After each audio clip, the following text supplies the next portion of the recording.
왕의 만찬, 아버지와 다이아몬드, 탈무드, 출판사는 교원 올스토리.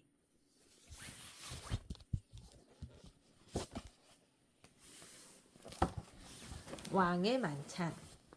어느 마을에 두 친구가 살고 있었어요. 둘은 아주 친했지만 성격은 전혀 달랐어요.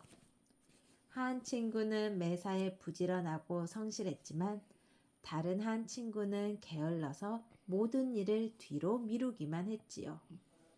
저 둘은 친구인데 어쩜 저렇게 다르담? 그러게 말이야. 한 명은 부지런하고 성실해. 모든 일에 실수가 없고 현명한데 다른 한 명은 모든 일을 뒤로 미루기만 하고 뭐 하나 제대로 하는 게 없다더군. 마을 사람들은 두 친구를 보며 신기하다는 듯이 고개를 설레설레 흔들었지요. 두 친구는 자라서 나란히 왕의 일을 돕는 신하가 되었어요. 어른이 되어서도 두 친구의 성품은 여전했어요. 궁에 나가는 날 아침이면 두 친구의 모습은 영 딴판이었지요. 전날 궁에 갈 채비를 미리 해놓은 부지런한 친구는 아침 일찍 집을 나서 늦지 않게 도착했지만 게으른 친구는 아침이 되어서야 허둥지둥 준비하느라 바빴어요. 자네는 오늘도 늦었는가? 매번 늦는 게으른 친구는 그때마다 왕의 꾸지람을 피할 수가 없었어요. 어느 날 왕은 신하들을 모두 불러 모았어요. 두 친구도 왕 앞에 나아갔지요. 왕은 모든 신하들이 모인 자리에서 말했어요. 짐이 곧 그 만찬을 열겠다. 그러니 자네들은 한 명도 빠짐없이 이 만찬에 참석하도록 하라. 그런데 왕은 만찬을 곧 열 것이라고만 했지 만찬이 열릴 정확한 날짜와 시간은 말하지 않았어요.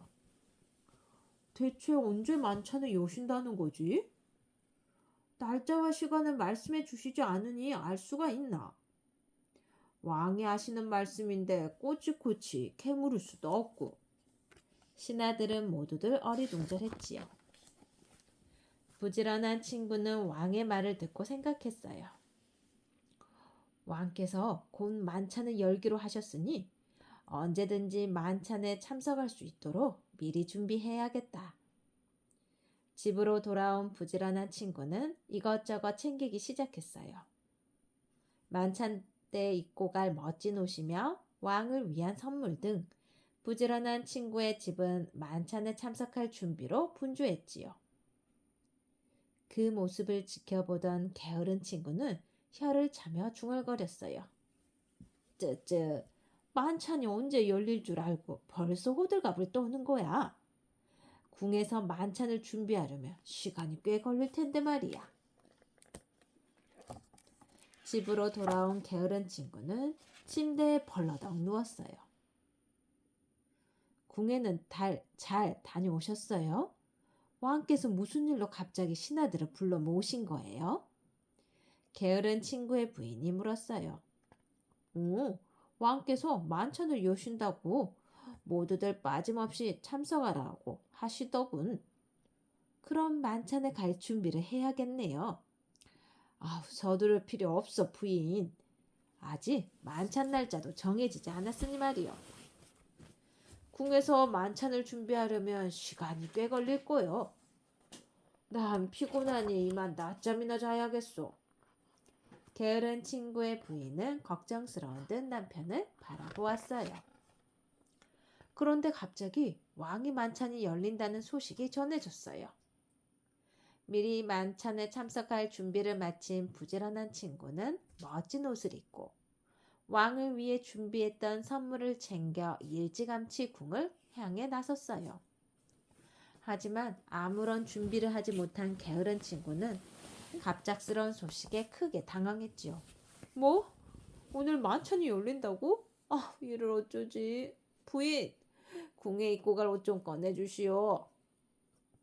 급히 옷장을 뒤지던 부인이 난감한 표정을 지으며 말했어요.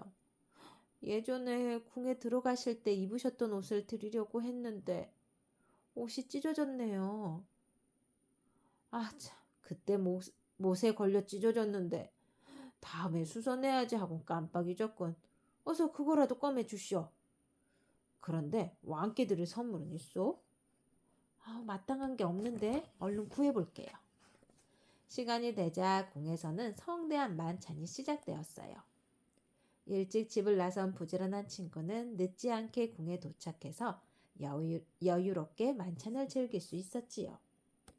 하지만 미처 준비를 못해 허둥대던 게으른 친구는 만찬이 거의 끝날 때가 되어서야 궁에 도착했어요. 늦어서 죄송합니다. 게으른 친구는 서둘러 오느라 숨을 헐떡거렸어요. 자네는 항상 지각이군. 지임이 만찬을 열겠다고 진작 말하지 않았느냐? 이 식탁에 자네를 위한 자리는 없어. 허겁지겁 준비하느라 아침부터 쫄쫄 굶은 게으른 친구는 마른 빵 한 조각도 먹지 못하고 왕의 노여움만 사고 말았답니다. 아버지와 다이아몬드. 옛날, 아주 먼 옛날, 이스라엘의 어느 도시에 한 젊은이가 살고 있었어요. 젊은이는 그 도시에서 매우 유명했어요. 값을 헤아릴 수 없을 정도로 아주 크고 아름다운 다이아몬드를 가지고 있었기 때문이죠. 자네, 저 젊은이가 가지고 있다는 다이아몬드 얘기 들어봤나? 그럼 들어봤지. 크기가 엄청 크다며? 나도 한번 보고 싶구먼. 마을 사람들은 젊은이를 보고 수군거렸어요. 한편 이 도시에 큰 부자 한 사람이 방문했어요. 부자는 고향에 큰 집을 짓는 중이었는데 공사에 필요한 재료를 구하려고 여러 지역을 돌아다니고 있었어요. 그러다가 친구에게 다이아몬드에 관한 이야기를 듣고 자신의 집을 장식하는 데 쓰기 위해 이 도시까지 찾아온 것이지요. 크고 아름다운 다이아몬드로 내 집을 장식하면 아주 훌륭하겠지? 물론이지. 정말 아름다운 다이아몬드라니까. 그것만 있다면 쿵골도 부럽지 않게 꾸밀 수 있을 거야. 다이아몬드를 살 돈을 넉넉히 챙긴 부자는 친구와 함께 다이아몬드를 가진 젊은이의 집으로 향했어요. 손님이 찾아왔다는 하인의 말에 젊은이는 허겁지겁 달려나와 부자를 맞았어요. 어서 오십시오, 나리. 그런데 무슨 일로 저를 찾아오셨는지요? 자네가 가지고 있는 다이아몬드를 사러 왔네. 다이아몬드요? 무엇에 쓰려고 하십니까? 새로 짓고 있는 집을 장식하는 데 사용하려고 하네. 그렇군요. 하지만 다이아몬드가 워낙 큰지라 그 값을 매기기 어렵습니다. 아주 귀한 보물이라는 것은 알고 있네. 자, 어떤가? 이 정도면 되겠는가? 부자는 준비해온 돈을 젊은이에게 내놓았어요. 아니, 이렇게나 많은 돈을. 좋습니다. 나리께 다이아몬드를 드리겠습니다. 부자가 많은 돈을 내놓자 젊은이는 흔쾌히 부자에게 다이아몬드를 팔기로 했어요.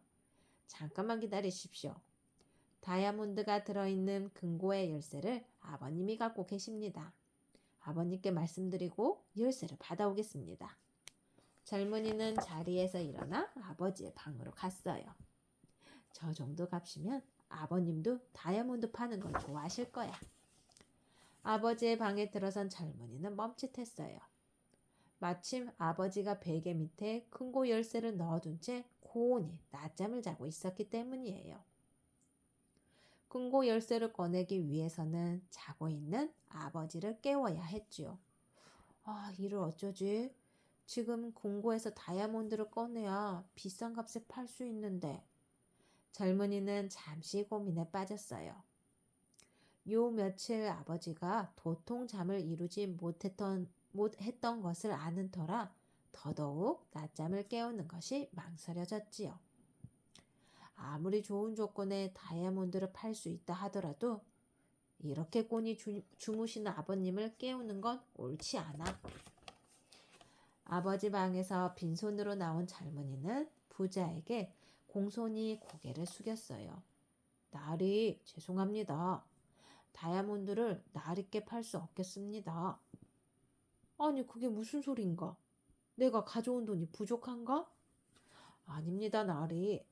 사실은 지금 제 아버님께서 금고 열쇠를 베개 밑에 넣어둔 채 낮잠을 주무시고 계셔요. 혹시 다시 와 주실 수는 없을까요? 안 되네. 나는 곧바로 고향으로 돌아가야 하네. 다이아몬드 하나 사자고 그 먼 거리를 다시 돌아올 수 없지 않은가? 자네 아버지를 잠깐만 깨워보게나. 부자는 이해가 되지 않는다는데 젊은이를 다그쳤어요. 다이아몬드를 아무리 좋은 가격에 팔 수 있다 하더라도 곤히 주무시는 아버님을 깨울 수는 없습니다, 나리. 그렇게 밥이 돌아가셔야 한다면 다이아몬드를 드리지 못하겠네요. 죄송합니다. 아버지를 생각하는 자네의 마음이 정말 대단하군. 다이아몬드를 팔 수 없게 된 이유를 들은 부자는 젊은이의 효심에 크게 감동을 받았어요. 알았네. 그냥 돌아가겠네.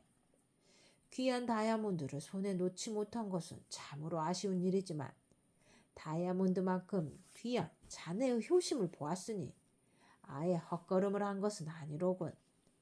고향으로 돌아간 부자는 젊은이의 지극한 효심을 사람들에게 널리 전했답니다. 끝.